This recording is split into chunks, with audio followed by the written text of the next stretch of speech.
Alright guys, Tico series rods, you heard me talk about them. I get a lot of feedback from all the people that do follow me. Thunderhawk Tico series, they are a great rod, probably the only rod I'll ever own for the rest of my life, as long as they make them anyways. They make 3 different ones.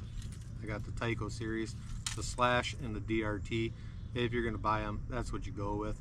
Smallmouth and jerk baits, they pull them hooks straight. They pull them out of their mouth. You lose them at the boat so much, especially when you're trying to hand land them like myself.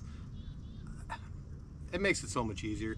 It makes it so you can make all kinds of errors in my videos as well. Look at me talking, I'm making errors. But when I'm landing my fish, I make errors. And that medium action forgiveness that it has, it's awesome. I've always used a medium heavy, and I think the medium action was the way I needed to go the whole time. The Tico actually opened my eyes to that one, and I like that.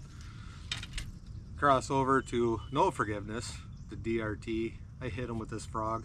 They come flying towards me 4 feet out of the water. I'm trying to break it and I can't. Like backbone, double hooks, big thick heavy gauge. It is doing its job. And if I have a favorite rod out of everything I've done, this is absolutely it.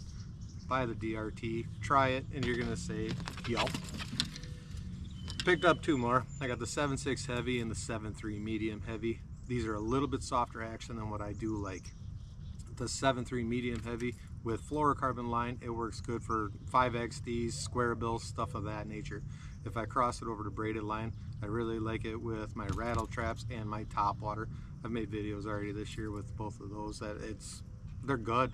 Action's a little too soft for my chatterbaits, and that's what I actually got it for. I wanted something a little closer. If they're choking it, like it eats it, loads up, great. It hooks themselves 99% of the time. But for me to worm it, which is the way I really like to throw my chatterbaits, it's just a little too soft. So I tried the 7.6 heavy. The 7.6 heavy still, it's a little soft for my liking when it comes down to worming it, but as far as chatterbait and casting, reeling like 99% of us do, you can't really go wrong.